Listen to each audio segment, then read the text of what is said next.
네, 안녕하세요, 여러분. 오늘은 4.15 총선이 있는 날이네요. 투표는 하셨나요? 네. 어제 이어서 우리 나머지 내용을 함께 나눠보려고 합니다. 아, 오늘은요, 그래서 재림에 대한 성도들의 자세에 대해서 한번 살펴보도록 하겠습니다. 우리는 어떤 자세를 가지고 있어야 하는가? 자, 재림 정말 중요하다 말씀을 드렸죠. 예수님의 재림이 굉장히 중요하다 말씀을 드렸는데 그럼에도 불구하고 이 재림에 대해 아무런 기대감이 없이 살아가는 성도들이 많이 있다. 자, 왜 그럴까요? 왜? 몇 가지 이유가 있다라는 것이죠. 한번 살펴보도록 하겠습니다. 자, 첫 번째입니다. 첫 번째, 비정상적인 시한부 종말론자들의 광기로 인한 분위기 때문이다 라는 것이죠. 시한부 종말론자들은요, 예수님이 재림하는 날짜를 공포합니다. 날짜를 정해버려요, 이 사람들이. 그리고 예수님의 재림을 맞이하기 위해서 정상적으로 다 학교, 직장, 가정 이런 생활을 다 하고 있는데 이거 다 버려라. 그리고 특정 날짜, 특정 장소에서 예수님이 재림하시니까 거기에 올인해라. 이렇게 말한다라는 것이죠. 근데 안타까운 것은요, 또 그걸 믿는 사람들이 있다라는 거예요. 역사적으로 봤을 때도 이런 사람들이 많이 있었다라는 것이죠. 몇 번 그런 이야기를 제가 언급한 적이 있죠. 자, 그때마다 그게 정말 그 사람들의 말대로 다 이루어졌나요? 다 거짓으로 들통났죠. 사회적 이슈가 되기도 하고 사람들의 웃음거리가 되기도 했다라는 것입니다. 그래서 이렇게 시한부 종말론자들이 계속해서 설쳐되면 이 사람의 감각이 무뎌질 수 있다라는 것이죠. 정말 예수님의 재림과 종말을 기대해야 하는데도 이런 거짓된 사람들 때문에 정상적인 기대감을 가질 수 없게 된다라는 것이죠. 그래서 예수님의 재림과 종말에 대해서 사람들이 이제는 색안경을 끼게 되는 겁니다. 그렇죠? 그래서 잘못하다가는 이 시한부적 종말론에 빠지지 않을까 그런 염려가 생긴다라는 것이죠. 자, 두 번째입니다. 두 번째. 자, 그럼 좀 전과는 반대로 세상의 물질주의에 너무 깊이 빠져 있기 때문에 그렇다라는 것이죠. 뭐니 해도 머니가 최고야. 이런 거죠. 세상 살기가 정말 어려우면요, 사람들은 미래의 변화에 대해서 어떤 희망을 품게 되죠. 그런데 현실적으로 아무런 어려움이 없어요. 그렇죠. 경제적으로 풍요로운 그런 상황에 있다 보면 사람들은 물질주의에 빠지게 된다라는 것이죠.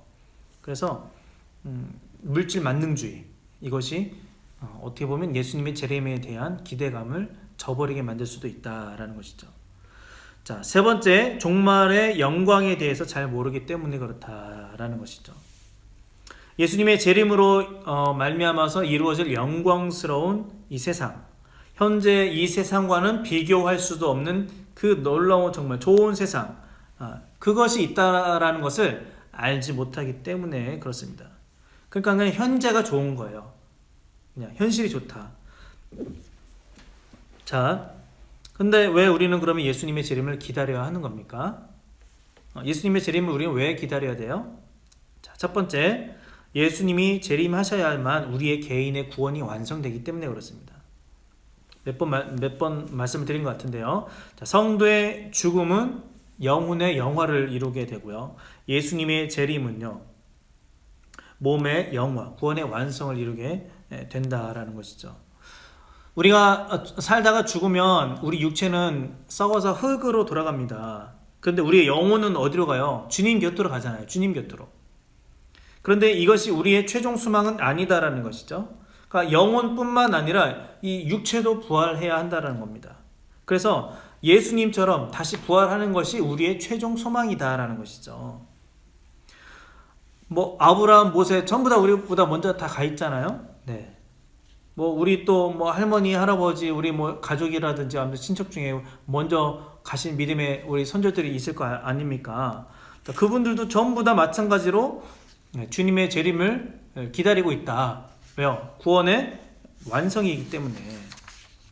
자, 두 번째, 자, 예수님이 재림하셔야만 역사가 완성되기 때문에 그렇다라는 것이죠. 이 재림은요, 개인의 문제만이 아니다라는 겁니다. 개인의 문제만이 아니라 이 세상이 타락한 그 모든 역사, 잘못된 역사를 마감하는 순간이다라는 것이죠. 그래서 사탄과 또 사탄의 하수들, 그리고 사탄과 함께 타락에 동참한 모든 죄인이 영원한 형벌을 받게 되는 순간이다라는 것이죠.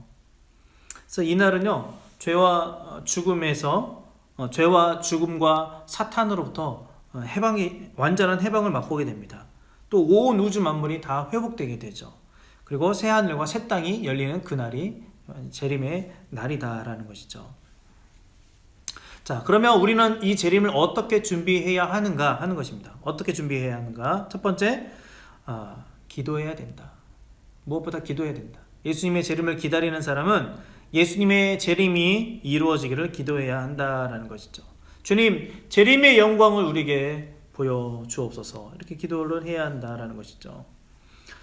예수님의 재림은요, 우리의 힘과 노력으로 이룰 수 있는 것이 아니죠. 전적으로 하나님의 주권으로 이루어지는 겁니다. 그러니까 우리가 재림을 통해서 하나님의 영광이 드러나고 하나님 나라가 완성이 되고 하나님의 뜻이 이 땅 가운데 이루어지게 하옵소서, 이 기도를 해야 되지 않겠습니까? 두 번째, 우리는 더욱 거룩하고 순결한 삶을 살도록 노력해야 한다라는 것이죠. 예수님이 재림하셔서 심판하실 때 우리가 최후 심판대 앞에 서게 된다고 했는데, 그때 평가받을 내용은요, 우리가 선악간에 행한 모든 일을 다 평가받는다라는 것이죠. 그래서 우리가 예수님의 재림을 맞이할 준비를 한다라는 것은요, 개인적으로는 거룩하고 성결한 삶을 사는 것을 말하는 겁니다. 예수님의 재림은 우리 성도들의 성화를 위한 강력한 동기부여가 되고요, 성화의 촉진제가 된다라는 것이죠. 그래서 사도들도 이렇게 말씀하고 있죠. 바울은 뭐라고 말하고 있습니까? 데살로니가전서 3장 13절에 예수님의 재림 때까지 거룩하게 살도록 기도를 하고 있고요. 또 베드로후서 3장 11절에 베드로 사도는 성도들에게 예수님의 재림 때 일어날 일을 설명하면서 거룩하게 살아라, 이렇게 권면을 하고 있고요. 또 요한일서 3장 3절에 사도 요한도 예수님의 재림 언급한 후에 깨끗하게 살아라, 이렇게 말하고 있다라는 것입니다. 자, 세 번째입니다. 우리는 예수님의 재림 때까지 더욱더 전도에 힘써야 한다라는 것이죠. 예수님의 재림하겠다 하는 이 약속이 벌써 2000년이 넘었습니다. 그 약속이. 자, 그러면 과연 이 재림이 오기는 오는 걸까요? 왜 이렇게 더디게 지연이 되는 것처럼 느껴지는 것일까?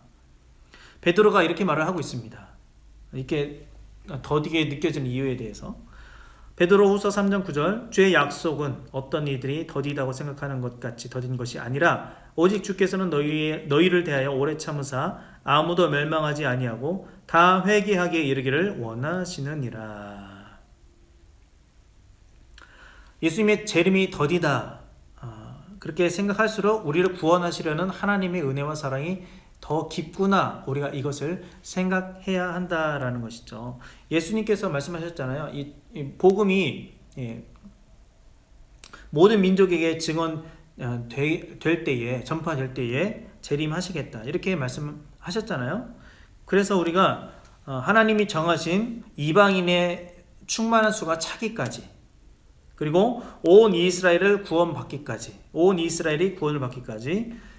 복음 전파에 힘써야 한다라는 것이죠. 깨어있는 삶이라는 것은요, 예수님의 재림이 이루어지기를 간절히 기다리면서 기도하고 거룩한 삶을 살려고 부단히 노력하면서 부지런히 노력하는 것이다 라는 것이죠. 오늘이 내 인생의 마지막 날인 것처럼 우리가 예수님의 당장 오실 것처럼 그렇게 살아간다라고 하면 우리는 항상 깨어있는 삶을 살 수 있다라는 것입니다. 이 세상의 삶이 전부가 아니다라는 것이죠. 그리고 장차 예수님의 재림이 반드시 있다. 새로운 세상이 우리에게 있다라는 것을 알며 살아가는 그 삶이 예수님의 재림을 준비하는 삶이다라는 것이죠. 그래서 예수님이 재림하셔서 심판하실 것을 염두에 두고 오늘 하루하루를 최선을 다해서 살아가는, 바로 예수님의 재림을 준비하는 그 삶이야말로 깨어있는 삶이다라는 것입니다.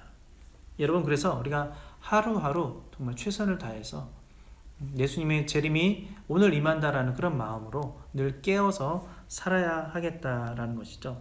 이것이 바로 내 신앙의 영적 건강도를 진단하는 아주 중요한 척도가 된다라는 것입니다. 네, 이렇게 해서요, 그 그리스도의 재림의 모습과 목적에 대해서 그 개요를 살펴보았고요. 다음 시간부터는 그리스도의 재림 이후에 일어날 일에 대해서 함께 나누어 보도록 하겠습니다. 다음 시간에 기대를 해주시고요. 오늘 하루도 정말 수고 많으셨습니다. 편안한 밤 되시고요. 감사합니다.